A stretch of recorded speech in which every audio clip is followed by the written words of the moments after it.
అంబానీ పెళ్ళి దాని గురించి అంతలా మాట్లాడుకోవడం మంత్స్ టుగెదర్ జరిగిందనా లేకుంటే ఒక రిచ్ ఫ్యామిలీ అనా? అఫ్ కోర్స్ ఇది ద బాప్ of all marriages. Mukesh Ambani జేబులో ఉన్న డబ్బు వేరే వాళ్ళకి వెళ్ళింది. లేకపోతే ఆయన మళ్ళీ బిజినెస్లో పెట్టో ఏదో రియల్ ఎస్టేట్ ప్రాపర్టీ ఇవ్వనో లేకపోతే అంత ఖర్చు పెట్టే బదులు స్కూల్స్ కట్టించవచ్చు లేకుంటే రోడ్స్ ఇవ్వచ్చు. తన డబ్బు కదా, తన ఇష్టం అది. సహారా సుబ్రతోరా ఇద్దరు కొడుకుల పెళ్ళిళ్ళు చాలా లావిష్గా చేశారు, ఎక్కువ ఖర్చు పెట్టారు. చివరికి ఆయన చనిపోయిన తర్వాత ఆ ఇద్దరు రాలేదు అనేటువంటి వార్తలు కూడా వచ్చాయి. He spent a lot of money, అంటే that is the greatest event అని తను ఫీల్ అయ్యాడు. వాళ్ళు ఒక 6 నెలల్లో విడిపోయారు. హ్యాపీలీ మ్యారీడ్ అనే బదులు హ్యాపీలీ డైవోర్స్. అంటే డివోర్స్ సెలబ్రేట్ చేసుకోవాలి, పెళ్లి కాదు.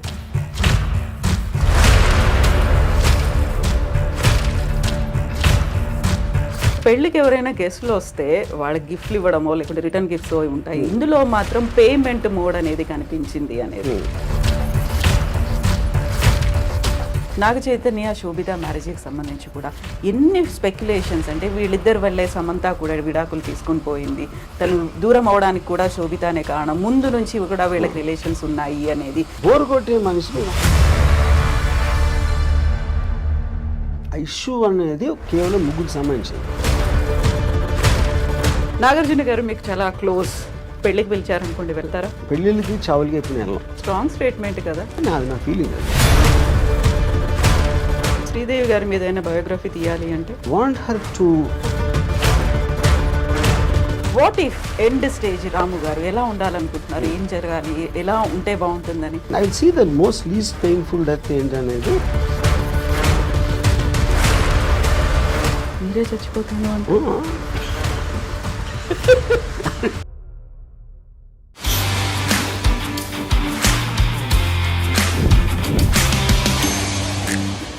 నమస్తే, welcome to I dream celeb chat with Kavitha. ఈ మధ్య ప్రముఖుల ఇళ్లలో జరుగుతున్నటువంటి పెళ్లిళ్ళ గురించి ఎందుకని అంతలా మాట్లాడుకుంటున్నారు? వార్తల కంటే కూడా ఎక్కువగా భిన్నాభిప్రాయాలు ఎందుకని వ్యక్తం అవుతున్నాయి? అసలు పెళ్లిళ్ళ గురించి మాట్లాడుకోవాల్సినటువంటి అవసరం ఏముంది? మనతో పాటుగా ఉన్నారు RGV. Hello sir. Hi. So ఎందుకని ఇంత తీవ్రంగా అంబానీ పెళ్ళి వాళ్ళ ఇంట్లో జరుగుతోంది, దాని గురించి అంతలా మాట్లాడుకోవడం మంత్స్ టుగెదర్ జరిగిందనా లేకుంటే ఒక రిచ్ ఫ్యామిలీ అనా? అది ఆబ్వియస్. అంటే ఒక పాయింట్ ఏంటంటే మనకు అసలు ఊహించని విధంగా పెళ్ళిళ్ళు అంటేనే ఖర్చుతో కూడిన వ్యవహారం. ఎంత చిన్న పేదవాడైనా మ్యాక్సిమం వాళ్ళు ఖర్చు పెట్టేది పెళ్ళిలోనే ఖర్చు పెడతారు. ఇప్పుడు దాన్ని ఊహించని దానికి వీలు లేకుండా అంత అంటే 5,000 కోట్లు అయిపోయింది అంటే ఆటోమేటిక్గా that will come one under the vulgar display of wealth అని ఒక వర్డ్ ఉండేది. ఇది ఎప్పుడంటే ఆల్మోస్ట్ ఒక 25 years బ్యాక్ భరత్ షా అని ఒక చాలా పెద్ద ఫైనాన్షియల్, ఆయన నాకు సత్య జంగల్ అని నాకు ఫండ్ చేశారు ఆయన. యూనో ఆయన ఇంట్లో 25 years బ్యాక్ 25 కోట్లు ఖర్చు పెట్టారు ఆయన కొడుకు పెళ్ళికి. యూనో ఇప్పుడు చాలామంది అప్పుడు పేపర్లో కూడా రాసేవారు, ఏంటి అసలు ఏమనుకుంటున్నారు పెళ్ళికి ఎంత ఖర్చు పెట్టడం అంటే. ఎలా ఉంటుందంటే మీ పేదరికాన్ని ఎత్తి చూపినట్టు ఉంటుంది. మీకు మామూలుగా ఆయనకి ఎన్ని లక్షల కోట్లు బిజినెస్లు ఉన్నాయా లేకపోతే టర్న్ ఓవర్ ఉందా అనేది ఎవరికి అర్థం కాదు. రిలయన్స్ అంటున్నా, జియో, ఇది ఆయన ముఖేష్ అంబానీ గారు ఉన్న బిజినెస్ ఆస్పెక్ట్ ఏవైతే ఉన్నాయో దానికి సంబంధించిన టర్న్ ఓవరు, ఆ స్టాక్ మార్కెట్లో వాల్యూ ఏంటి, ఆయన రిచెస్ట్ మ్యానా అనేది ఎవరికి అర్థం కాదు. అది that's two high the figures. పెళ్ళికి ఎంత ఖర్చు పెడుతున్నారు అనేది అప్పుడు మనం కూడా పెళ్లి చేస్తాం. మనం బిజినెస్ నడపట్లేదు కదా, మనకు తెలియదు, మన కంపారిజన్ ఉండదు. మన ఇంట్లో పెళ్లి జరుగుతుంది, అమ్మాయి ఇంట్లో పెళ్లి జరుగుతుంది, దానికి దీనికి డిఫరెన్స్ అంటే మీరు అత్యంత పేదవాడిగా అనిపిస్తారు మీకు. ఎందుకంటే కంపారిజన్ ఆస్పెక్ట్లో అది more than anything else. So నేను చూసిన 3 అంటే భరత్ షా కొడుకు పెళ్ళి ఒకటి, దాని తర్వాత ఒక 10 years, దాని తర్వాత సుబ్రతోరాయ్ సారా ఇంట్లో పెళ్ళింది. యూనో అఫ్ కోర్స్ ఇది ద బాప్ ఆఫ్ ఆల్ మ్యారేజెస్. యూనో అప్పుడు కూడా విచిత్రంగా ఏం చెప్పేవారు అంటే, ఇప్పుడు నాకు తెలిసిన ఒక ఆవిడ, షీ మేక్స్ క్యాండిల్స్. సో సారాషి పెళ్ళి విషయంలో 3 కోట్లు తన ఒక్క బిల్లు వచ్చింది. క్యాండిల్స్ కూడా తను ఒక్కతే చేయాల, చాలామంది చేశారు. అంటే అది 7-8 రోజులు అలా అయింది పెళ్ళి. అది క్యాండిల్స్కి 3 కోట్లు అంటే అసలు మనకి ఎక్కడున్నాం ఎక్కడున్నాం మనం కూడా కాదు, ఎక్కడా లేవు. అది నా పాయింట్. సో ఇప్పుడు ఏంటంటే వల్గర్ డిస్ప్లే ఆఫ్ వెల్త్ అనేది ఆ టర్మ్ ఎప్పటి నుంచో ఉంది, it's not a new term. అంటే మీరు నా దగ్గర నీకన్నా చాలా ఎక్కువ ఉందని చూపించటానికి ఒక సందర్భం క్రియేట్ చేసి, లేకపోతే మీరు ఏదో పేరు అంటారు కానీ మీరు రోజు వెళ్ళి ముఖేష్ అంబానీ ఇంట్లో కూర్చోరు, ఆయన ఏం చేస్తున్నాడో తెలియదు. ఆయన పెళ్లి చేస్తున్నాడు కాబట్టి ఇమేజెస్ బయటకు వస్తాయి, దానికి సంబంధించిన వార్తలు అన్నీ. ఇప్పుడు కానీ దీంట్లో ఎవరికి అర్థం కాని ఏంటంటే, దీంట్లో ఒకవైపు నుంచి అన్ని కోట్లు ఖర్చు పెట్టి ఇంత పేద దేశంలో ఇంతమంది తినటానికి తిండి లేదు, ఇంతమందికి అసలు ఇల్లు లేదు ఉండటానికి, మెజారిటీ వాళ్ళు అలా ఉన్నప్పుడు పెళ్లి కోసం 5,000 కోట్లు ఖర్చు పెడతారా అనేది ఒకటి రావచ్చు. సేమ్ థింగ్ భరత్ భాయ్ అప్పుడు కూడా వచ్చింది. అప్పుడు భరత్ భాయ్ నాకు చాలా ఇంట్రెస్టింగ్ ఇది చెప్పారు. ఫస్ట్ టైం నాకు డబ్బు అనేది ఏంటని అప్పుడు అర్థమైంది నాకు. తను ఏమన్నారంటే, ఖర్చు పెట్టడం అంటే ఏంటి అసలు అర్థం? ఖర్చు పెట్టడం అంటే నా దగ్గర ఉన్న డబ్బు నా కొడుకు పెళ్లి సందర్భంగా ఆనందంతో నేను వేరే వాళ్ళకి ఇచ్చేస్తున్నా, అది దానం కిందకు వస్తుంది అన్నాడు. దుబారా ఖర్చు కాదు. ఎందుకంటే అదే 25 కోట్లు నేను ఒక ల్యాండ్ కొనుక్కుంటే ఎవరికి ప్రాబ్లం లేదు, ఆ ల్యాండ్ వాల్యూ 1000 కోట్లు అవ్వచ్చు 25 ఏళ్ళకి. కానీ అప్పుడున్న 25 కోట్లు నేను వేరే వాళ్ళకి ఇచ్చిన, ఎవరికి ఇస్తారు? ఖర్చు అంటే ఏంటి అసలు మీనింగ్? వర్కర్స్కి ఏదో ఆభరణాలు చేశారు, ఏదో చేశారు, గెస్ట్ని పిలిచారు, తిండి పెట్టారు, ఇది చేశారు, ఇలాంటివి అన్నీ కలిపే కదా. అంటే ముఖేష్ అంబానీ జేబులో ఉన్న డబ్బు వేరే వాళ్ళకి వెళ్ళింది. అంటే అది యాక్చువల్గా మెచ్చుకోవాల్సిన విషయం ఇన్ వే. లేకపోతే ఆయన మళ్ళీ బిజినెస్లో పెట్టో ఏదో రియల్ ఎస్టేట్ ప్రాపర్టీ కొనో లేకపోతే ఏదో కొని ఇంకా ఎక్కువ అవుతుంది అంతే. అందుకని సర్క్యులేట్ అవుతుంది అది యాక్చువల్గా that is the whole point. So ఇప్పుడు డబ్బులు ఎప్పుడు పోవు, ఒక్క జేబు నుంచి ఇంకో జేబుకి మారుతాయి. ఒక చిన్న ఎగ్జాంపుల్, చాలామంది చిన్న ప్రొడ్యూసర్లు వచ్చి లేకపోతే ప్రొడ్యూసర్ ఎంత డబ్బులు పోగొట్టుకుంటారు అని అనుకుంటారు. ఎంత పోగొట్టుకుంటారంటే గాల్లో వెళ్ళిపోలేదు కదా, ఏం కాలిపోలేదు, వేరే జేబులోకి వెళ్ళి అతని దగ్గర ఉన్నాయి. అతను ఏదో ఒక విజన్తో వచ్చాడు, ఆ విజన్ కోసం పని చేయడానికి ఎంతో 100 మందికో 200 మందికో డబ్బులు ఇచ్చాడు అందరికీ, వాళ్ళందరూ పని చేశారు. ఆ విజన్ ఫెయిల్ అయింది ఒకడే, అది మిగతా వాళ్ళ దగ్గర. That is what is called distribution of wealth, redistribution of wealth వస్తుంది, అది concept. So coming back to the marriage, ఇది ఇప్పుడు మీరు ఒక స్పెక్టికల్ క్రియేట్ చేశారు. పెళ్ళి అంటే ఇదిరా అసలు ఏషియాలో ఇప్పుడు maybe I don't know in the world, అంటే ఈ షేక్ ఏమైనా చేస్తుంటారు నాకు తెలీదు. But this must be the most expensive marriage apart from ఈ కింగ్స్ క్వీన్స్ అలాంటి దగ్గర ఉందేమో నాకు తెలియదు. మోడర్న్ హిస్టరీలో this must be the most expensive. కానీ మోస్ట్ ఎక్స్పెన్సివ్ అన్నది నేను ఇందాక ఎగ్జాంపుల్ ఇచ్చినట్టు 5,000 కోట్లు ఆయన దానం ఇచ్చాడు, అది ఆయన చేసింది. అయితే మీరు దీన్ని ఈ రకంగా దానం అన్నప్పటికీ కూడా అంత ఖర్చు పెట్టే బదులు స్కూల్స్ కట్టించవచ్చు, లేకుంటే రోడ్స్ ఇవ్వచ్చు, లేకుంటే విలేజ్ డెవలప్మెంట్ అదే నా point. Every one has their own way of doing that, you know. వాళ్ళ దాంట్లో ఇప్పుడు దానం అనేది ఒకే రకంగా చేయాలని లేదు కదా. మనం అనుకునే స్కూల్ కట్టించారా, టెంపుల్ కట్టించారా, లేకపోతే ఎవరో వికలాంగులకి ఏదైనా ఇచ్చారా అనేది అవి కూడా అది అంటే. కానీ తన ఉద్దేశం, నా పాయింట్, తన డబ్బు వేరే దగ్గరికి వెళ్ళింది అనేది పాయింట్. కానీ ఏ విధంగా వెళ్ళింది అనేది ఎవరు చెప్పగలుగుతారు? ఏ విధంగా వెళ్ళాలి అని మీరు నిర్ధారించలేరు కదా. తన డబ్బు కదా, తన ఇష్టం అది. ఇప్పుడు మీరు చెప్పిన ఒక ఎగ్జాంపుల్లో సహారా, సుబ్రతోరా ఇద్దరు కొడుకుల పెళ్ళిళ్ళు చాలా లావిష్గా చేశారు, ఎక్కువ ఖర్చు పెట్టారు. చివరికి ఆయన చనిపోయిన తర్వాత ఆ ఇద్దరు రాలేదు అనేటువంటి వార్తలు కూడా వచ్చాయి. ఇది ఇప్పుడు ఇక్కడ ఈ ఆస్పెక్ట్లో ఒకటి చెప్తాను నేను. పెళ్ళి అనేది ఒక ఈవెంట్, ఒక ఫెస్టివల్ లాంటిది. దట్ చాలాసార్లు మీరు ఇంత 3 రోజులు పెళ్ళిళ్ళు చేసుకుని సంగీతం ఇది అది అని మేము మామూలు వాళ్ళు చెప్తున్నాం. ఆ పెళ్ళి చేసిన తర్వాత మ్యాక్సిమం అంటే నాకు తెలిసిన నాకు దగ్గర పర్సన్ తన కొడుకు పెళ్లి చేసాడు. He spent a lot of money, అంటే that is the greatest event అని తను ఫీల్ అయ్యాడు. వాళ్ళు ఒక 6 నెలల్లో విడిపోయారు. అప్పుడు ఎవరు అర్థమైనట్టు? ఖర్చు పెట్టినప్పుడు అర్థమైనట్టు, అంతే కదా. యూనో. ఇప్పుడు ఇక్కడేంటి, ఒక పాయింట్ ఏమో చాలా ఘనంగా చెయ్యాలి అని వాళ్ళ ఐడెంటిటీ కోసం, లేకపోతే వాళ్ళు ఫెయిల్యూర్గా ఫీల్ అయిపోతారు. ఇది పేరెంట్స్ చాలా ఘనంగా చేయలేకపోతే పెళ్ళి, దానికోసం ఎంతో కష్టపడి అప్పు సప్పు ఏదో లేకపోతే వాళ్ళ ఆస్తులు అమ్ముకుని చేస్తారు. కానీ ఆ రోజు అయిపోయిన తర్వాత నెక్స్ట్ డే రేపు మీరు ఆ పెళ్ళి అలంకారాలను అయిపోయి మామూలు మనుషులే కదా మళ్ళీ వాళ్ళు కొన్ని గొడవలు మామూలే.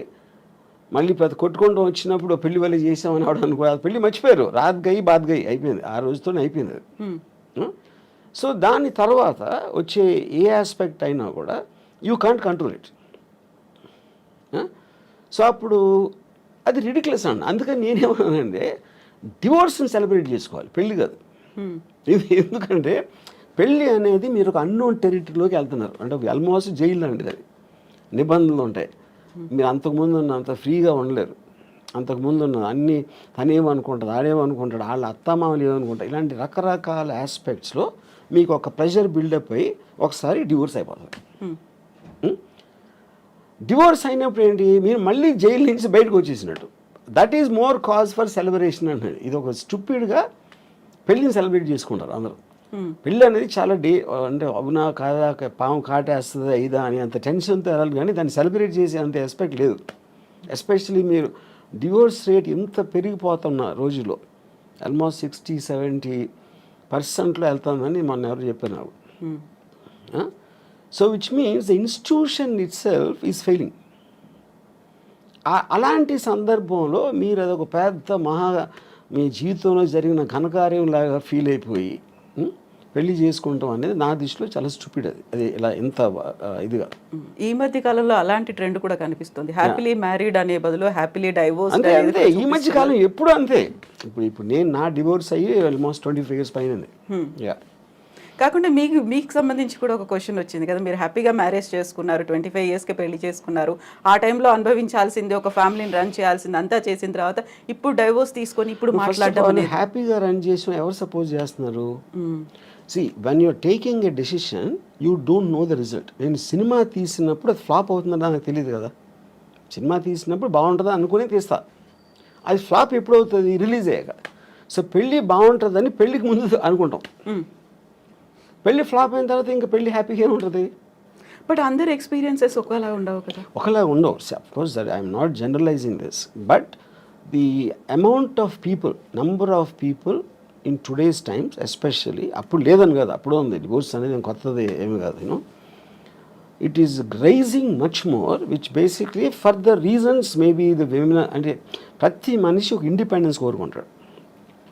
ఇంకొకళ్ళ కోసం వాళ్ళ కోరికలు కానీ వాళ్ళు చేయాలనుకుంటున్నాయి జడ్జిమెంటల్గా అవ్వటానికి ఎవరు ఇష్టపడరు. మ్యారేజ్లో అది కంపల్సరీ అయిపోతుంది. నా భార్య ఎలా ఉండాలి, నా భర్త ఎలా ఉండాలి, ఎందుకు నన్ను సినిమాకి తీసుకెళ్ళట్లేదు, ఎందుకు అది కాన్స్టెంట్గా ఒక పర్సన్ మీద మీ హ్యాపీనెస్ని వదులుతున్నారు మీరు. ఆ ప్రెషర్ తట్టుకోలేక it will lead to the divorce finally, which will be the most common reason. Incompatibility. Divorce అనేది అరేంజ్డ్ మ్యారేజ్లో కనిపిస్తుందా, లవ్ మ్యారేజ్లో?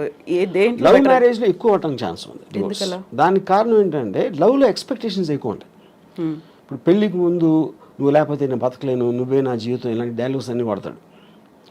అది నిజంగా అతను ఫీల్ అవ్వచ్చు కూడా ఆ టైంలో, బట్ తర్వాత ఇంటెన్సిటీని మీరు కంటిన్యూ చేయటం అనేది చాలా ప్రాబ్లం అవుతుంది అదే డిగ్రీలో. So you start taking each other అనే గ్రాంటెడ్ లెవెల్లో. అప్పుడు అమ్మాయి విల్ ఫీల్ బిట్రేడ్, అప్పుడు అలా అన్నాడు ఇప్పుడు ఇలా చేస్తున్నాడు అనేది. Similar it can be the reverse. What ever అమ్మాయి అప్పుడేముంది ఏంటి, what ever it is, know that is a separate topic.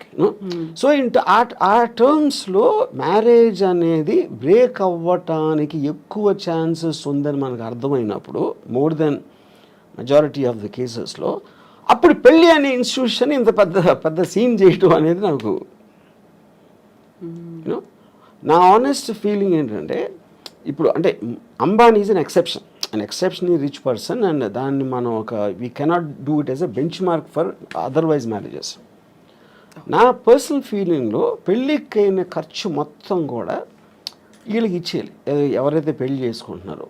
What ever they can raise, వాళ్ళు దాంతో వ్యాపారం చేసుకుంటారా, అనుభవిస్తారా, హాలిడేకి వెళ్తారా, అది వాళ్ళు ఖర్చు పెట్టాలి. కానీ అడ్డదడ్డంగా లేనిపోవడం అందరు పెట్టి వాళ్ళకి భోజనాలు పెట్టేసి అది చేసి డెకరేషన్లు చేసి వేరే వాళ్ళ మీద వేస్ట్ చేయటం అనేది I feel it's a mistake. ఇప్పుడు అంబానీలు అనంత్ అంబానీ పెళ్ళైన తర్వాత బోల్డ్ అంతమంది ఫారెన్ సెలబ్రిటీస్ సింగర్స్ వాళ్ళందరికి వచ్చారు. అక్కడ ఒక కండిషన్ పెట్టారు, మన ఇండియన్ అటైర్, ఇండియన్ ట్రెడిషనల్ డ్రెస్లో కనిపించాలని. సో దట్ వీళ్ళు అంబానీ ఫ్యామిలీ అంతా మన ట్రెడిషన్ని, మన కల్చర్ని విశ్వవ్యాప్తం చేస్తున్నారు, అందరికీ మన విలువను గొప్పదనాన్ని చెప్తున్నారు అనేటువంటి ఒక కాన్సెప్ట్ కూడా కనిపించింది అక్కడ. అలా వాదించే వాళ్ళకి ఏం అంటే ఇప్పుడు అది మీకున్న పవర్ మీరు ఎగ్జిబిట్ చేస్తున్నారు.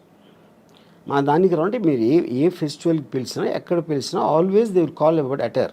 ఎలాంటి డ్రెస్ చేసుకుని రావాలి, దాని పర్టికులర్ దానికి సూట్ అవ్వడానికి. అంటే ఇప్పుడు జస్టిన్ బీబర్ని లేకపోతే ఎవరినో ఇండియన్ అటైర్ చేస్తే అది అయిపోయిందా? అది it's a part of the payment process. మీకు ఎంత డబ్బు ఇస్తాం, మా దగ్గరకు వచ్చి ఇది చేయాలి, ఈ బట్టలు వేసుకోవాలి, ఇలాంటివి చెప్తే చేస్తారు. Which is the reason they are hide for. Like film actor, ఒక యాక్టర్ యాక్ట్ చేసిన మాత్రాన అదే అతనే క్యారెక్టర్ అవ్వడు కదా. So I think it is just ఏంటి ఏదో చెప్పుకోవటానికి అది ఉంటుంది. మీరు అలా చేసుకుని రివర్స్ చూస్తే ఇండియన్ అటైర్ అంత ఎక్కువ అంటే సెలబ్రిటీలు ఎవరు ఇండియన్ అటైర్ వేసుకుంటారు అసలు? వాళ్ళు మొత్తం యూత్ అంతా ఎవరు ఫాలో అవుతున్నారు? వెస్ట్రన్ ఫ్యాషన్ ఫాలో అవుతారు. అవును, ఇండియన్ అటైర్ వేసుకుంటారా? So that doesn't become a bench mark, that doesn't become a ఒక రోల్ మోడల్ అవ్వటానికి ఛాన్స్ లేదు. యా. సో పెళ్ళికి ఎవరైనా గెస్ట్లు వస్తే వాళ్ళకి గిఫ్ట్లు ఇవ్వడమో లేకుంటే రిటర్న్ గిఫ్ట్స్ ఉంటాయి. ఇందులో మాత్రం పేమెంట్ మోడ్ అనేది కనిపించింది అనేది. సో 1000 కోట్లు దీనికోసం కూడా ఖర్చు పెట్టారు. ఊరికే రాలేదా గెస్ట్లు అందరూ అంటే నాకు అర్థం కదా, ఎలాబరేట్ చేయండి. సో ఇప్పుడు మీరు అన్న జస్టిన్ బీబర్ కావచ్చు, లేకుంటే బాలీవుడ్ సెలబ్రిటీస్ కావచ్చు, ఎవరికైనా కానీ వీళ్ళే డబ్బులు ఇచ్చారు. అంటే that is a very usual thing. అది నాట్ అబౌట్ అంబానీస్ మ్యారేజ్. మీరు ఏ పెళ్ళిళ్ళకి, బర్త్డే పార్టీలకి లేకపోతే ఈవెంట్స్కి మీరు సెలబ్రిటీని పిలిచినప్పుడు you will have to pay money. అది బిజినెస్ కదా. For example Sunny Leone charges 25 lakhs to ఒక బర్త్డే పార్టీకి అటెండ్ అవ్వడానికి తను 25 lakhs తీసుకుంటుంది. వాడేం చెప్తాడు, నా పార్టీ నా బర్త్డేకి సన్నీ లియోన్ వచ్చిందని చెప్పుకోవటానికి కడుతున్నాడు. లేకపోతే వేరే వాళ్ళకి ఎందుకు ఇస్తాడు? సో సెలబ్రిటీ స్టేటస్ని మీ పరపతిని పెంచుకోవడానికి మీరు బయట ప్రగల్భాలు చెప్పుకోవడానికి డబ్బులు కట్టాల్సి వస్తుంది కదా. మార్కెటింగ్ మీ దగ్గర ఉన్నాయి. ఇప్పుడు 5,000 కోట్లు చాలా ఎక్కువ డబ్బు అనిపిస్తుంది, కానీ 50 లక్షల కోట్లు ఉంటే 5,000 ఏంటి చిల్లర అది. అప్పుడు వాళ్ళ తాహతు బట్టి ఖర్చు పెడతారు. ఇప్పుడు మామూలు చాలా మందికి తాహతు ఉండకపోవచ్చు, అలా అప్పులు చేసి ఖర్చు పెడతారు. ఎందుకు ఖర్చు పెడతారు? అది లేకపోతే సమాజం సరిగ్గా చూడదేమో, మా పిల్లలేమో అసలు నా పెళ్ళి కూడా చేయలేకపోయేవా అని అంటారని ఆ ప్రెషర్ తోటి ఖర్చు పెడతారు. యా. ఆర్జీవి గారికి ఇన్విటేషన్ వచ్చిందా? అమ్మాని దానిక రాలేదు. నేను అసలు నాకు ఏ పెళ్ళికి నాకు ఇన్విటేషన్ రాదు, ఎందుకంటే నేను అసలు పెళ్ళికి వెళ్ళాలని అందరికీ తెలుసు. బట్ గతంలో ఒక ఇంటర్వ్యూ చూసాను, అంబానీలు అంటే ఆ గౌరవం, వాళ్ళ లైఫ్ స్టైల్ కావచ్చు, లేకుంటే వాళ్ళు మార్కెట్ చేసే పద్ధతి, వాళ్ళు ఎంప్లాయ్మెంట్ ఇవ్వడము అనేది. సో అదే ఆరాధన అదే కంటిన్యూ అవుతుందా ఇప్పటికి కూడా? ఏది ఎవరికి? ఆర్జీవి గారికి. అంబానీ అంటే ఎనీబడి హూ సక్సెస్ఫుల్ నేను ఆరాధిస్తానండి. అంటే ఏ ఫీల్డ్ అయినా సరే, including whatever Ambani does, you know. So నేను చాలాసార్లు చెప్పింది ఏంటంటే, డబ్బులు సంపాదించినోడు is a better person than డబ్బు లేనోడు కన్నా. అంతేగాని పేదవాళ్ళు అని నేను అనుకోను. పేదవాళ్ళు failures, rich people successful people. Any దాంట్లో సక్సెస్ అయినప్పుడు వాళ్ళని we have to look at them from a low angle. Same thing continue అవుతుంది. యా. సో ఇప్పుడు పెళ్ళి, ఆ తర్వాత విడాకులు, వీటన్నిటి గురించి మాట్లాడుకున్నప్పుడు గతంలో మీరు ఒక ట్వీట్ చేశారు, రీమ్యారేజ్కి సంబంధించి. ఒకసారి బయటపడ్డ తర్వాత మళ్ళీ దాన్ని సెలబ్రేట్ చేసుకోకుండా ఎందుకు పెళ్లి చేసుకొని అవసరం వచ్చింది, బుద్ధి లేదా అన్నట్టుగా మీరు ప్రశ్నించారు. I don't know the exact tweet, నేనేం పెట్టాను, నా కాంటెక్స్ట్ నాకు తెలీదు. కానీ ద పాయింట్ ఈస్, మీరు ఒకసారి తప్పు చేసి మళ్ళీ చేస్తారనుకుంటే మీ కర్మ అన్నట్టు ఏదో పెట్టుంటుంది. I'm not sure. కానీ ఇంకోటి ఏంటంటే, ఆబ్వియస్లీ మీకు సెకండ్ మ్యారేజ్ అంటే పర్సన్ మారుతారు కదా. పర్సన్ మారినప్పుడు ఈసారి బాగానే ఉంటుందేమో అని మళ్ళీ చేసుకుంటారు. మళ్ళీ ఏదవుతుంది. ఎందుకంటే problem is not with the person, అది ఇన్స్టిట్యూషన్లో ప్రాబ్లం ఉంది. అది ఇద్దరిని కలిపి ఒక చోట ఉండాలి, కొన్ని నిబంధనలను, భార్యాభర్తలు కాబట్టి ఇలా ఉండాలి అనే నిబంధనల నుంచి వచ్చిన సిస్టంలో ప్రాబ్లం ఉంది. It is not the people. So వ్యవస్థలో ప్రాబ్లం ఉందా? పెట్టేటువంటి వ్యవస్థలో, ఓన్లీ వ్యవస్థ పెడుతున్న marriage institution is itself fundamentally flawed. So ముహూర్తాల బలం, ముహూర్తాల్లో కూడా ప్రాబ్లం ఉంది కాబట్టి అని సరికొత్త వాదన ఈ మధ్య కాలంలో వస్తుంది. సో వాళ్ళ రాశులు జన్మ అంటే ఇప్పుడు నక్షత్రాలు. అది ముహూర్తాలు నమ్మటం అనేది ఇట్స్ ఏ సూపర్స్టిషన్ ఆస్పెక్ట్ అది. So there is no scientific backing to it. So అప్పుడు దేవుని నమ్మటం, మూఢనమ్మకాలు నమ్మటం, ముహూర్తాలు నమ్మటం అవన్నీ కూడా ఒకే కేటగిరీలో వస్తాయి. That depends on person to person. Yeah. So ఇప్పుడు సరికొత్తగా నాగ చైతన్య అండ్ శోభితాకి సంబంధించి ఎంగేజ్మెంట్ తర్వాత వస్తున్నటువంటి ఆస్ట్రాలజర్స్ వీడియోలు అవి పెడుతున్నారు. మళ్ళీ వీడు విడాకులు తీసుకుంటారు, అప్పుడు సమంతతో ఏమైందో ఇప్పుడు అదే అవుతోంది. ఇలాంటి వాటన్నిటిని ఎలా చూస్తారు మీరు? నేను అదే చెప్తున్నా. ఇప్పుడు ప్రతి ఒక్కరికి టూ బిట్ ఆఫ్ ఫేమ్ కావాలి. సెలబ్రిటీస్ గురించి వాళ్ళు చేస్తున్న దాని గురించి మాట్లాడితే మనకి వ్యూస్ వస్తాయి. ఇప్పుడు ఇలా మీడియాలో మీరు క్వశ్చన్ ఎందుకు అడుగుతున్నారు, అలాంటి టాపిక్ అతను లేపాడు కాబట్టి, అతను అది లేపాడు కాబట్టి మీరు అడుగుతున్నా, అది తనకు కావాల్సింది కూడా అదే. ఇప్పుడు దీంట్లో ముహూర్తాల ఇది ఏదైనా అవుతుందా అవ్వదా అనే దాంట్లో విన్నోళ్ళు కొంతమంది నమ్ముతారు, కొంతమంది నమ్మరు, కొంతమంది ఎంటర్టైన్గా తీసుకుంటారు. సో మన లైఫ్లో ఏం చేసినా అదే finally it comes to entertainment. Yeah. So ఇప్పుడు సెలబ్రిటీల ఇళ్లలో పెళ్ళిళ్ళు అవుతున్నాయి అనుకుంటే ఎందుకని దాని గురించి అంత మాట్లాడుకునే పరిస్థితి వస్తుందంటారు? Because their celebrity. అంతకన్నా సింపుల్ ఆన్సర్ ఏముంది? మా పక్కింటి గురించి చెప్తే ఎవరికి ఉండదు కదా. ఎవరో ఒక స్టారు, ఒక పొలిటికల్ పర్సను, ఏదో ఒక విధంగా చాలామందికి తెలిసిన మనిషి గురించి మాట్లాడితేనే ఎంటర్టైన్మెంట్ వస్తుంది. వేరే వాళ్ళతో రాదని కాదు, అది లిమిటెడ్ సర్కిల్లో ఉంటుంది. అది వైడర్ సర్కిల్ కావాలంటే you always have to target A celebrity. So పెళ్లి వ్యవస్థకు సంబంధించి అవుతున్నటువంటి లోపం, ఎక్కడ లోపం ఉంది అంటే వ్యవస్థలోనే లోపం ఉంది. ఎలా ఉండాలంటారా? నేను అదే చెప్తున్నాను. వ్యవస్థలో ఉందంటే మనకున్న ఇండిపెండెన్స్, మనకున్న మైండ్ సెట్లో ఇద్దరిని కలిపి ఒక చోట ఉంచటం, అది పెళ్ళి అనే పేరుతోటి వాళ్ళని బంధించడం అనేది that is where the problem comes. ఇప్పుడు ఒక ప్రాబ్లం ఏమొస్తుంది, ఇప్పుడు హస్బెండ్ ఉన్నాడు అనుకోండి, హీ నోస్ హిజ్ రిలేటివ్స్, ఆ పేరెంట్స్ అవ్వచ్చు, తన సిస్టరు, వీళ్ళు ఇంట్లో చేసే పని వాళ్ళు ఉంటారు, అందరూ కూడా ఇప్పటి నుంచో తెలుసు. కొత్తగా వచ్చిన అమ్మాయికి వాళ్ళు తెలియదు. అప్పుడు వీడికి వాళ్ళ మీద ఉన్న అభిప్రాయాలు సేమ్ అభిప్రాయాలు అమ్మాయికి రాకపోవచ్చు, which is one of the big reasons why the daughter in law versus the family ఎందుకు ఉంటుంది అంటే అదొక point. And it is naturally understandable. అది నేను గబుక్కుని మిమ్మల్ని కలిస్తే మీ మీద నాకున్న అభిప్రాయానికి మీ గురించి ఎప్పటి నుంచో తెలిసిన వాళ్ళకి అభిప్రాయానికి ఎలా సింక్ కుడుతుంది, అప్పుడు ఎక్స్పెక్ట్ చేయటం తప్పది. సో ఇది ఒక ఎగ్జాంపుల్ చెప్తాను. రెండో ఎగ్జాంపుల్, ఇప్పుడు నాకు తెలిసిన ఒక అమ్మాయి, she wanted to get divorce. ఏంటి ప్రాబ్లం అంటే I find him very boring, which is the good enough reason. Bore కొట్టే మనిషి, మీరు మామూలుగా నేను బోర్ కొడితే మీరు వెళ్ళిపోతారు, కాసేపు హలో మాట్లాడి వెళ్ళిపోతారు, నేను వెళ్ళిపోతాను. మరి కలిసే ఉండాలి అంటే బోర్ కొట్టించి కొడితే ఎలా సాధ్యం అది? She might find something else more interesting, someone else more interesting. అప్పుడు మీ లైఫ్ మీకోసమే బతకాలి అని ఒక అండర్స్టాండింగ్ మీకు వచ్చినప్పుడు ఇంకొకళ్ళ కోసం నా లైఫ్, నా టైము నేను సాక్రిఫైస్ చేయను. ఆ ఇండిపెండెన్స్లోంచి వస్తుంది ఆ బ్రేక్అవే అనేది.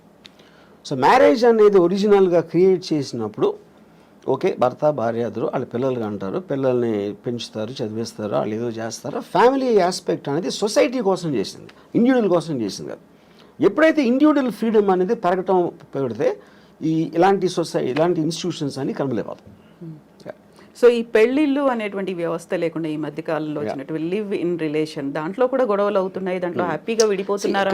కరెక్ట్. ఇప్పుడు పెళ్ళి అనేది వేరే వాళ్ళకి చెప్పడానికి, లివ్ ఇన్ రిలేషన్షిప్ అనేది వాళ్ళిద్దరికి ఉన్న పర్సనల్ ఆస్పెక్ట్. అది దట్స్ ఓన్లీ డిఫరెన్స్. యూనో, ఇక దాంట్లో లీగల్గా ఎన్ని ఇయర్స్ ఉంటే అది వ్యాలిడే ఉంటుంది, ఇది అది అని. కొట్టుకుంటాం అనేది ఎలా జరుగుతుంది? మీరు అసలు ఇద్దరు ఒక చోట ఉంటే కొట్టుకోకుండా ఉండలేరు. అంటే ప్రెషర్ ఆఫ్ అది ఏమంటుంది, expectation more than anything else. Yeah. So ఇలాంటి ఇష్యూస్ రాకుండా ఉండాలంటే understanding is the better way అంటారు. అడ్జస్ట్మెంట్ అండర్స్టాండింగ్ అనేది ఈజీ చెప్పటం. I do not believe it's అంటే అండర్స్టాండింగ్గా ఉండాలండి. ఇప్పుడు ఫర్ ఎగ్జాంపుల్, ఎవరో కౌన్సిలరు, ఒక సైకాలజిస్టు భార్యాభర్తలు అన్యోన్యంగా ఉండాలి అని అన్నట్టు ఏదో అన్నారు, నేను యూట్యూబ్లో చూసాను. అండ్ ఫస్ట్ ఆఫ్ ఆల్, భార్య అనేది ఇట్స్ లేబుల్. అది రియాలిటీలో ఏంటి, భార్య అనేది స్పెసిఫిక్ పర్సన్. నా భార్య, తన భార్య, ముగ్గురిని భార్యలు అంటే అందరూ ఒకటేనా? కాదు కదా. The people are different. వాళ్ళ బిహేవియరు, యాటిట్యూడు, వాళ్ళకున్న ఇండివిజువల్ ఇష్యూస్, ఇలాంటివన్నీ కేస్ టు కేస్ చూడాలి. కానీ అందరినీ కలిపి లేబుల్ వేసి భార్యాభర్తలు అన్యోన్యంగా ఉండాలంటే జనరలైజ్ చేయడం జనరలైజ్ చేయడం అనేది మీనింగ్ లేదు. మీ భార్యని బాగా చూసుకో అంటే మీరు చెప్పారనుకోండి, ఇప్పుడు నా భార్య మీ భార్య కాదు, అప్పుడు మీరు ఎలా ఇస్తారు ఆ సలహా? అది ఏమి తెలియకుండా ఇష్యూ అది, you know. So I feel the whole concept of when the entire society in advancement is going towards individual freedom. నా ఇష్టం వచ్చినట్టు నేను బతుకుతాను, నాకు హ్యాపీనెస్ వచ్చింది నేను చేస్తాను అనుకున్న ఎవ్వరూ కూడా they can't be in relationship unless one person completely compromises. One person completely succumb అయిపోతే ఏదో అట్లీస్ట్ ఓకే అది. సో మనకున్నటువంటి ఒక పర్సన్ కంప్లీట్గా సకంబ్ అవ్వటానికి ఎందుకు సకంబ్ అవ్వాలి నేను వేరే వాళ్ళకి అన్నది కదా. మీ ఫ్రీడమ్ మీకు ఉంది, మీ ఇండిపెండెన్స్ మీకు ఉంది. పాత రోజుల్లో ఏంటి ఫైనాన్షియల్ ఇండిపెండెన్స్ అమ్మాయిలకి లేనప్పుడు ఇంకా వాళ్ళకి ఇంకా చేసేది లేక దే జస్ట్ అంటే ఒక స్లేవ్స్ లాగా ఉండేవారు. నేను ఇప్పుడు రెబెల్ అయినా కూడా నాకు వేరే గతి లేదు అనుకున్నప్పుడు they will bear with whatever is there for them. Yeah. So అలాంటి పరిస్థితుల్లో అడ్జస్ట్ అయిపోయి ఇంకా బయటకు వచ్చినా నేను బతకలేను, సమాజం నన్నే అంటుంది అనేటువంటి ఒక ఒపీనియన్ కూడా ఉంటుంది ఆ టైంలో. బట్ ఇప్పుడు మనం ఉన్నటువంటి సమాజం కావచ్చు, మన వ్యవస్థలో ఒంటరిగా ఉంటే భవిష్యత్తు ఏంటి, ఆ తర్వాత నెక్స్ట్ ఎవరు చూస్తారు? ఒక ఫ్యామిలీ అయితే పిల్లలు చూస్తారు, లేకుంటే రిలేటివ్స్ చూస్తారు, భార్య చూస్తుంది, భర్త చూస్తాడు, ఇలాంటి బోల్డని కాన్సెప్ట్స్ పెట్టుకొని అడ్జస్ట్ అవుతున్న వాళ్ళు ఉన్నారు. మన ఫ్యామిలీల కన్నా పనులు బాగా చూస్తారు, నర్సులు బాగా, ఎందుకంటే జీతం తీసుకుని వాళ్ళు పని ఏమేం కావాలని చేస్తారు. పిల్లలు బాగా చూసుకుంటారా అనేది మనకి ఎప్పుడు Badipantulu cinema black and white డేస్లో వచ్చింది, అక్కడి నుంచి కూడా లేదు, అది ఎవరు నమ్మరు. ఫస్ట్ భార్య బాగా చూసుకోవడం అనేది ఆబ్లిగేషన్ క్రియేట్ అవుతుంది. నేనే అన్నీ చూసుకుంటున్నాను, మీకు ఇన్నాళ్ళకైనా నా వాల్యూ తెలిసిందా అని నష్టపెట్టి చంపేస్తారు. అప్పుడు ఆ గిల్ట్ ఫీలింగ్ చచ్చిపోతాడు. అసలు అతనికి వచ్చిన వేరే జాబ్ అయితే ఇలాంటి ఆస్పెక్ట్లో. I'm just taking it a little jocular. But నా పాయింట్ ఏంటంటే నేను ముసలోడిని అయినప్పుడు నాకు చూసుకోవటానికి ఎవరో ఒకళ్ళు ఉంటారా అనే రీజన్ తోటి భూమి మీద ఎవడో పెళ్లి చేసుకోడు. ఆ రీజన్ తోటి ఏదో ఎప్పుడు 20, 30, 40 సంవత్సరాల తర్వాత వచ్చే ప్రాబ్లమ్ని దృష్టిలో పెట్టుకుని. ఇప్పుడు ఫ్యామిలీ అంటే ఫ్యామిలీలోనే చాలాసార్లు గొడవలు అవుతాయి, బ్రదర్స్ మధ్యన ఉంటాయి. మనం చెప్పుకొని అనిల్ అంబానీ ధీరుభాయ్ అంబానీ కొట్టుకుని చచ్చిపోయాడు. అప్పుడు ఇంక ఫ్యామిలీ ఏంటి మీనింగ్? ఫ్యామిలీలోనే అసలు మీకు మ్యాక్సిమం ప్రాబ్లమ్స్ ఉండేది ఫ్యామిలీ వల్ల, బయట ఉన్న వల్ల ఉండదు. ఫ్యామిలీ వల్ల ఎందుకు ఉంటుందంటే మీకు బాగా తెలుసు అక్కడి నుంచి బిట్రేలు వస్తే మీరు తట్టుకోలేరు, దాని నుంచి ఈ పక్కన మా మదర్ వీళ్ళందరూ సర్ది చెప్పడానికి మొత్తం అన్నీ జరుగుతాయి. అందరు ఫ్యామిలీస్ ఉంటాయి కదా. ఫ్యామిలీ డిస్ప్యూట్స్, ఫ్యామిలీ కోర్ట్స్లో ఉన్నంత రష్ ఎక్కడ ఉండదు. యా. సో ఫ్యామిలీ మీ ప్రాబ్లమ్స్ క్రియేట్ చేస్తుంది అనుకుంటాం కన్నా బుద్ధి తక్కువ పని ఉండదు. అప్పుడేంటి మీకు మిగిలింది? మీ ప్రాబ్లమ్స్ మీరు చూసుకోండి. అది. అయితే ఇక్కడ మనస్తత్వాల వల్ల అభిప్రాయ భేదాలు వస్తున్నాయా, లేకుంటే దేని వల్ల వస్తున్నాయి అడ్జస్ట్మెంట్ అనేది లేకపోవడం వల్ల? ఇక్కడ పాయింట్ ఏంటంటే మనిషికి ఉన్న ఒక ఈగోలో ఎప్పుడు తనే రైట్ అనుకుంటాడు. తనే రైట్ అని బతకపోతే తనకు పర్సనాలిటీ ఉండదు. అప్పుడు భార్య చేసే దాంట్లో తప్పులు పడటం, అదే భార్యకి భర్త చేసే దాంట్లో తప్పులు, అదేంటి అలా చేశారు, అదేంటి ఇది అంటే కాన్స్టెంట్గా మీరు చేస్తున్న దానికి క్వశ్చన్ చేస్తున్నారు, ఒక ప్రెజర్ పెడుతున్నారు, లేకపోతే తిడుతున్నారు. ఇలాంటివి చేస్తున్నప్పుడు ఆటోమేటిక్గా you want to break away from that kind of any kind of A force. A human being wants to break away from force. ఆ ఫోర్స్ మీరు ఎమోషన్ నుంచి వచ్చిందా, ఫిజికల్గా వచ్చిందా, లేకపోతే సొసైటీ పరంగా వాళ్ళ అంటే చుట్టూ ఉన్న వాళ్ళు ఏమనుకుంటారు, లేకపోతే పేరెంట్స్ ఏమనుకుంటారు, ఇలాంటి రకరకాల ఆస్పెక్ట్స్లోంచి ఆ ప్రెజర్ ఉంటుంది. అది కొంతమంది సకంబ్ అయ్యి ఇంకా చచ్చినట్టు అలా బతికేస్తూ ఉంటారు. చాలామంది ఇష్టం లేకుండా బతుకుతారు, ఇష్టం లేకుండా సంసారం చేస్తారు. అందుకని మీకు పెళ్లి మీద అన్ని జోకులు ఎందుకు ఉంటాయి ఎప్పుడు? Because of that, you know. So ఇప్పుడు మీడియా ఒకటి యాడ్ చేసింది ఈ రాజ్ తరుణ్ విషయంలో. కానీ మొన్న జరిగిన దువ్వాడ శ్రీనివాసు వైసీపీ ఎమ్మెల్సీ ఎవరు, ఇప్పుడేంటి సడన్గా రాంగ్డ్ పార్టీ అనుకుంటే భార్యకి ఏంటి, భార్య అనే టైటిల్ వచ్చింది కాబట్టి ఆవిడే రైట్ అనుకుంటారు. నా భర్త వేరే వాళ్ళతో ఉన్నారు, అని చెప్పి అక్కడ పిల్లలు కూడా అక్కడ ఇన్వాల్వ్ అయ్యారు. పిల్లలు కూడా ఇన్వాల్వ్ అయ్యి మీడియాకి వస్తున్నారు. And media will love it. ఎందుకంటే పక్క ఇంట్లో వాళ్ళ గొడవలు అంటే మనకు మహాప్రీతి, రసగుల్లా కన్నా బాగుంటుంది వినటానికి అది. సో అప్పుడు ఇక్కడికి వస్తే ఈ ప్రెషర్ ఎంతో కొంత పోలీస్ మీద కూడా ఉంటుంది. ఇప్పుడు దాంట్లో కేసు ఉందా లేదా కూడా తెలియదు. కేసు ఉందా లేదా, పెడతారా, అసలు దానికి ఏమన్నా ఒక లాజికల్ కంక్లూజన్ వస్తుందా అని లోపల 1 month మీడియాకి టైం పాస్ అయిపోతుంది. దాని తర్వాత ఒక రోజు టక్కని మర్చిపోతారు దాన్ని, ఇంకో కేసు వస్తుంది. I feel that is going to be the నామ్. ఇప్పుడు రాజధాని కేసు ఇన్ఫ్లుయెన్స్ ఎంతో కొంత ఆవిడ తీసుకుని ఉంటారని నా ఫీలింగ్. ఎందుకంటే మీడియాలోకి వస్తే, ఎందుకంటే మీరు ఎవరు చెప్తారు, మా అయితే పక్క ఇంటికి చెప్తారు, మీ పక్క వాళ్ళకి చెప్తారు, వెనకాల మీడియాకి చెప్తే మీకు మొత్తం పబ్లిక్లోకి వెళ్ళిపోతుంది కదా. పబ్లిక్ కూడా ఎంటర్టైన్మెంట్ కోసం, వాళ్ళకి ఎవరి మీద జాలి ఉండదు, ఏమీ ఉండదు. వాళ్ళు చేసుకునే పనులు, వాళ్ళ గొడవల మధ్యలో ఇది కూడా ఒకసారి కొంచెంసేపు యూట్యూబ్లో చూస్తారు. అంతకన్నా ఏం ఉండదు అక్కడ ఎఫెక్ట్. సైకలాజికల్గా వాళ్ళకు మాత్రం ఏదో రాష్ట్రం అంతా తెలిసిపోయింది, అందరూ మన గురించి మాట్లాడుకుంటున్నారు, నాకు వీళ్ళు సపోర్ట్ చేస్తున్నారు, వాళ్ళు సపోర్ట్ చేస్తున్నారని. అదొక కామెడీ డ్రామా బేసిక్గా ఫైనల్గా. సో అక్కడ సింపతియా, జాలియా, లేకుంటే మీరు అన్నట్టుగా కామెడీ డ్రామా, ఇవన్నీ కాకుండా ఉండేటువంటి కొన్ని ఎమోషన్స్ అనేవి ఉంటాయి, ఒక రెస్పాన్సిబిలిటీ అనేది ఉంటుంది. హస్బెండ్ మనకి తెలియటానికి ఛాన్స్ లేదంటున్నా. Everybody has emotions. ఎవరికి ఉండవు ఎమోషన్స్? ఇప్పుడు ఆవిడేమో నేను కారు గుద్దేసి నేను చచ్చిపోతానని ఆవిడ అంటారు, ఇవేమో మెట్ల మీద కూర్చుని ఏడ్ చేసి కూతుర్ని పట్టుకుని ఆయనేమో వాళ్ళకి ఎంత చేశాను అంటాడు. ఇప్పుడు వీళ్ళు ముగ్గురులో ఎవరు కరెక్ట్ అని ఎలా చెప్తారు మీరు? అప్పుడేంటి, మీ సోషల్ పెళ్ళి అయింది కాబట్టి భార్య, పెళ్ళి కాలేదు కాబట్టి ఏదో వాట్ ఎవర్ దట్ ఉమెన్, మీరు ఈ లేబుల్స్ పెట్టేసి దాన్ని బట్టి జడ్జ్ చేస్తున్నారు మీరు. How is it right? ఇప్పుడు ఎమోషనల్గా ఒక పాయింట్ వాళ్ళు ఎందుకో కనెక్ట్ అయ్యారు. అప్పుడేంటి, పెళ్ళి చేసుకున్నాక ఇంకొక అమ్మాయితో ఉండకూడదు అనేది మారల్ ఇష్యూవా, లీగల్ ఇష్యూవా, సోషల్ ఇష్యూ, ఏం ఇష్యూ అది పర్సనల్ ఇష్యూ యాక్చువల్గా. యూనో పర్సనల్ ఇష్యూలో మరి సొసైటీ వెళ్ళి ఏలు పెడితే అంటే దానికి మీనింగ్ ఏముంది ఇంకప్పుడు? ఇప్పుడు ఆవిడ ఏడుస్తున్నారు, ఇంట్లో ఏం చేస్తున్నారు మనకేం తెలుసు? ఇప్పుడు లావణ్య గారు ఉన్నారు, మీరు 5 చూస్తే 5 డిఫరెంట్ పర్సనాలిటీస్ ఉంటాయి. ఏ పర్సనాలిటీ నిజమైన లావణ్య అట్టే తెలుస్తుంది మీకు? యూనో రాజ్ తరుణ్ ఒకటి తెలుస్తుంది, రాజ్ తరుణ్ ఏంటో ఆ అమ్మాయి ఒకటి. వాళ్ళిద్దరికి తప్పిస్తే బయట ఏమున్నా ఎవ్వరికీ తెలియడానికి ఆస్కారం లేదు. మీరు ఒక ఇంట్లో ఉమ్మడి కుటుంబంలో కూడా బెడ్రూమ్లో భర్తకి భార్యకి ఏం జరుగుతుందని మిగతా ఫ్యామిలీకి తెలియడానికి కూడా ఆస్కారం లేదు. అదంత పర్సనల్ ఇష్యూ అది. యా. సో ఇప్పుడు సరికొత్తగా అడల్టరీ సుప్రీంకోర్టు తీర్పునిచ్చింది, ఇలాంటివన్నీ కూడా యూజ్ చేసుకుని లివింగ్ ఇన్ రిలేషన్, వీటన్నిటి గురించి మాట్లాడి వాదించుకోవడం అనేది కూడా బాగా పెరిగింది కదా.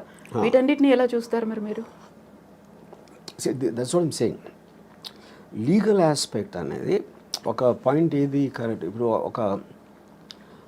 ఒక వీకర్ సెక్షన్ని మీరు ఎక్స్ప్లాయిట్ చేస్తున్నారు, అది విమెనా లేకపోతే SC STయా whatever. Most of the time courts ఆ రూల్స్ ఫ్రేమ్ చేసి they want to support somebody to strengthen a possibly weak person. ఇప్పుడు కారు వచ్చి స్కూటర్ని గుద్దితే స్కూటర్ ఎవరిది ఎక్కువ తప్పు ఉన్నదానికి వాళ్ళు ఆస్కారం ఎక్కువ ఇస్తారు. సారీ, కార్, ఎందుకంటే బలవంత ఇది కాబట్టి. డబ్బు ఉన్నోడు పేదవాడిని కొడితే ఆయనకు, అప్పుడు పేదవాడు డబ్బు ఉన్నోడిని కొట్టాడంటే నమ్మటానికి కొంచెం ఈజీ కాదు. ఎందుకంటే పేదవాడు ఎందుకు కొడతాడు అన్న ఫీలింగ్ వీళ్ళు వస్తుంది, బలం వాళ్ళ దగ్గర. కరెక్ట్. అప్పుడేంటి, ఒక అమ్మాయి వెళ్ళి కంప్లైంట్ ఇస్తే నన్ను ఇలా మాలేజ్ చేశారు అని, అది definitely they will believe that more. వల్నరబుల్గా ఉన్నారు, vulnerable weaker section, women are the weaker sex అనేది ఒక జనరల్ ఆస్పెక్ట్ ఉంది కాబట్టి దాంట్లో కొంతమంది విమెన్ మిస్యూజ్ చేయొచ్చు. సుప్రీంకోర్టు కూడా చెప్పింది, we are aware that this will be misuse by some people, but in the absence of anything better ఏర్పడింది. యా. సో అది it will be a very complicated issue. ఎందుకంటే ఇప్పుడు లేటెస్ట్గా వచ్చిన BNS లాస్లో మొత్తం డిజిటల్ ఎవిడెన్స్ ఇది అన్నీ చెప్పినప్పుడు, ఇప్పుడు ఒకడు అంటాడు ఒక అమ్మాయిని నేను పెళ్లి చేసుకోలేదు, ఆ రోజు నిజంగా ఫీల్ అయి ఉండొచ్చు. ఎమోషన్ అనేది it is never a permanent thing. మీకు అప్పుడు ఉన్న మెంటల్ స్టేట్లో ఒక ఫీలింగ్ వస్తుంది, అది వాడికి 2 days అయిపోవచ్చు అది. ఇప్పుడు మీరు అప్పుడు అలా అన్నావు కదా, అన్నందుకే నేను ఆ రోజు నేను ఫిజికల్గా ఇంటిమేట్ అయ్యాను, అది అప్పుడు ఇది మోసం చేసినందుకు వస్తుంది అని అంటే అప్పుడు దానికి ఇంక అంత ఎక్కడ ఉంటుంది? మీరు ఒక బిజినెస్ డీల్ చేశారు, నీకు మీకు ఇన్వెస్ట్ చేస్తాను అని చెప్పాడు ఒకడు నాకు. ఆడి తర్వాత 3 రోజులు 4 రోజులు అయ్యాక హీ డింట్. ఆ రోజు చెప్పినందుకే నేను ఎలా అయ్యాను, ఇప్పుడు నేను మానసిక స్థాపం చేస్తే నేను వెళ్ళి చచ్చిపోతానంటే అది ఇంకా అసలు అవుతుందా ఇంకా ఎనీథింగ్. సో మీరు ఒక విధంగా చూస్తే మీరు అసలు రిలేషన్షిప్స్లోకి వెళ్ళటానికి భయపడే అంత ఇది వచ్చేసింది ఒక విధంగా చూస్తే, ఏది ఈ లాస్ ఇలాంటివి అని. At the same time it is also true that women will be exploited. ఎందుకు? By men. ఇప్పుడు నా ఆల్వేస్ బిలీఫ్ ఏంటంటే man is he pretends love for sex, he gives love, pretend may be not the right word. Women gives sex for in exchange for love. అక్కడ మీకు by నేచర్లోనే ఉంది అదే ఆ differentiation. ఆ natural ఇన్స్టింక్ట్ని curb చేయడానికే మీకు legal system, moral system, social systems వస్తాయి. కానీ ఇందులో ఉన్న ఫ్లా ఏంటంటే ఏది కూడా they don't know the actual things what's happening and how can they be జడ్జ్మెంట్లు. ఇప్పుడు ఈ అమ్మాయికి బోర్ కొడుతుంది, బోర్ కొట్టినందుకు బోర్ కొట్టిందని ఎవడన్నా యాక్సెప్ట్ చేస్తాడు అసలు? అలాంటిది అతనికి ఇంకో ఎఫ్ఐఆర్ ఉంది, నన్ను కొడుతున్నాడు లేకపోతే ఏదో చేస్తున్నాడు అంటే కొంచెం అన్న మీనింగ్ ఉంది. ఈజ్ బోరింగ్ అంటే why should she live her life with the boring person? అది తన ఇష్టం కదా. మనమేమో ఒక సలహా ఇచ్చేసి దానికోసం చేయొద్దు అని మన లైఫ్ అయితే ఆ అమ్మాయి అంతా లైఫ్ అంతా బోర్ కొట్టి చచ్చిపోవాలండి. So I think to get into personal emotional spaces is wrong for any kind of a system.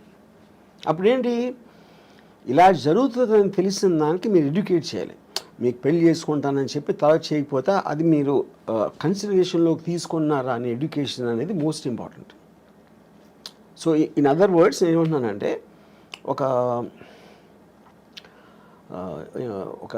What do I say, ఇప్పుడు మీరు ముందు పెళ్ళి అవ్వక ముందు లేకపోతే సీరియస్ రిలేషన్షిప్ వెళ్ళక ముందు ఇఫ్ యూ టాక్, ఒకవేళ ఇది ఫెయిల్ అయితే, నేను అనుకుని చేయలేకపోతే, మన రిలేషన్షిప్ అనేది బ్రేక్ అయిపోతే ఏంటి అనేది చాలా ఇంపార్టెంట్ క్వశ్చన్ టు డిస్కస్. అది ఎవరు చేయరు, ముందే మాట్లాడుకోవాలి. ముందు చేయరు. అది ఎందుకు చేయరు? అప్పుడు వాళ్ళకున్న మైకంలో అసలు నువ్వు తప్ప నేను లేను అని డ్యూయెట్లు ఊహించుకునే మెంటల్ స్టేట్లో అలాంటి కాన్వర్సేషన్ ఎవరు చేయరు. అది మస్ట్గా ఉండాలి. ఇప్పుడు అగ్రిమెంట్ ఉంది, ఇప్పుడు మీరు నేను కలిసి ఏదో బిజినెస్ పెడుతున్నాం, మన ఇద్దరు ఎంతో క్లోజ్ అయినా అగ్రిమెంట్ ఎందుకు రాసుకుంటున్నాం? టర్మ్స్ అండ్ కండిషన్స్ మనం కొన్ని గ్రాంటెడ్గా నేను ఓరల్గా చెప్పు, లేకపోతే రాము అలా చేయడలే, కవిత గారు అలా చేయర్లే అని నేను మైండ్లో అనుకున్న దానికి అన్ని పేపర్ మీద పెట్టడానికి ఉన్న difference. That is why agreement is there. అప్పుడు అగ్రిమెంట్ అనేది బిజినెస్లోనే కాకుండా it's also been emotional complex. ఎందుకంటే ఇన్స్టిట్యూషన్ అనేది మనకి మ్యారేజ్ ఇన్స్టిట్యూషన్ ఆర్టిఫిషియల్గా వచ్చింది, that is not natural. Anything which came out of an artificial sense of a certain system you should have an agreement. అప్పుడు ఏమంటారు దాన్ని, బ్రీచ్ ఆఫ్ కాంట్రాక్ట్లో ఏ టర్మ్స్లో అయితే నేను ఇక్కడి నుంచి వెళ్ళిపోతాను, ఇవి నేను అనుకుని ఇవి జరగకపోతే లేకపోతే ఇలా జరిగితే వీటన్నిటిలోంచి మాత్రం I will be free to come out అనేది మీరు ముందు మాట్లాడారనుకోండి, అప్పుడు ఆస్పెక్ట్లో అసలు యాక్చువల్గా ఆ మ్యారేజ్ ఎగ్జిస్ట్ అవడానికి ఎక్కువ ఛాన్స్ ఉంది. ఎందుకంటే మీ ఎక్స్చేంజ్ ఆఫ్ థాట్స్ ఎక్కువ ఉంది. ఇప్పుడేంటి, మీరు అనుకుంటున్నారు అలా చేయడు, తను అలా చేయదు, నా కోసం ఏమైనా చేసేస్తుంది అని ఆ నమ్మకాన్ని మీరు ఊహిస్తున్నారు. నాకు ఒక సినిమాలో ఒక టెరిఫిక్ డైలాగ్ ఉంది, అడు why did you and mom separate అని కొడుకు అడుగుతాడు. అంటే అంటాడు we just drew pictures of each other in our minds and we got to know the reality only after the marriage అంటాడు. ఎందుకంటే ముందు మీ ఊహల్లో ఉంటుంది ఆ లవ్ అనే ఒక ఫీలింగ్, ఒక మత్తుమంది లాంటిది. దాంట్లో you don't want to see the reality at any given time, you know. So ఆ రియాలిటీని చూడకుండా ఉంటే మీ కలది బేసిక్గా. తనది వాళ్ళిద్దరూ కలిసినప్పుడు మంచిగా మాట్లాడుకోండి, ఇద్దరు దే ట్రై టు అట్రాక్ట్, ఇద్దరు they try to be on their best behaviour. అది మీరు ఆ టైంకి చేయగలుగుతారు. కానీ మ్యారేజ్ ఎప్పుడైతే ఒకే ఇంట్లో పడుకుని లెగిసినప్పుడు అదే ఇంటెన్షన్ సస్టైన్ చేయటం అనేది ఇంపాసిబుల్, ఎవరి వల్ల కాదు.